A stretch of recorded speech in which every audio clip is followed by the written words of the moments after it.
of this project and are having to rehearse over Zoom? Yeah, it was very exciting and also quite a challenge to rehearse over Zoom. Of course, things change in the space once you're in the flesh.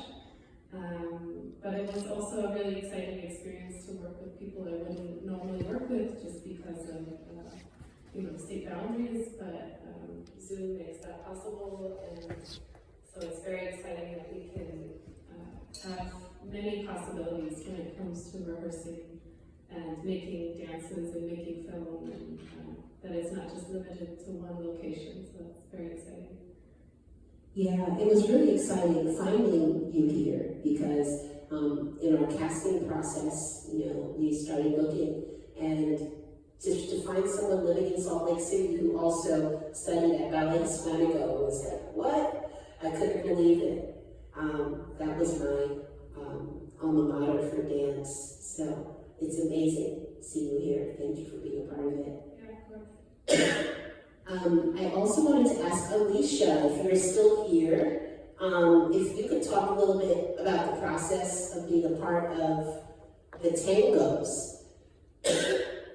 And, hey, there she is. Hi, Alicia. Hi, Monique.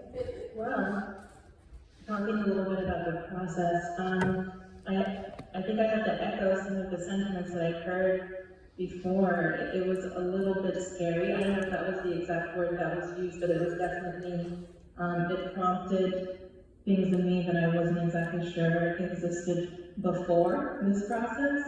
I think I've been so used to moving and thinking about moving in more of a formulaic way that when we were working together, it was more of a question of being guided by something different, being guided by something more internal.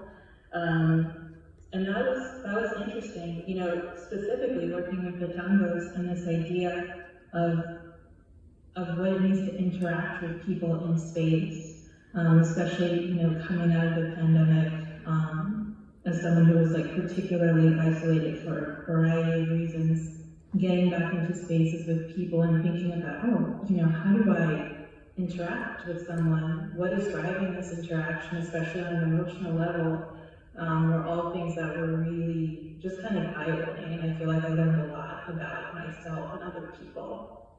Amelia? Yes, thank you. It was amazing working with the Tangos cast because we did have a lot of time together, comparatively speaking, in real time and real space. And I think it gave us that opportunity to play.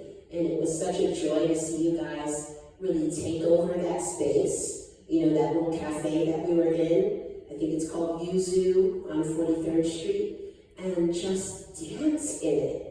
Because I was like, what are we going to do in this? We don't really have a storyline here, but really you guys created something. And I could see little kind of mini stories within it, like he's with her and she's with him, and then she's angry. And you guys just created that all with your flamenco movement. And I thought that was really what I am kind of going for as a director. I admire a lot of the old style flamenco movies.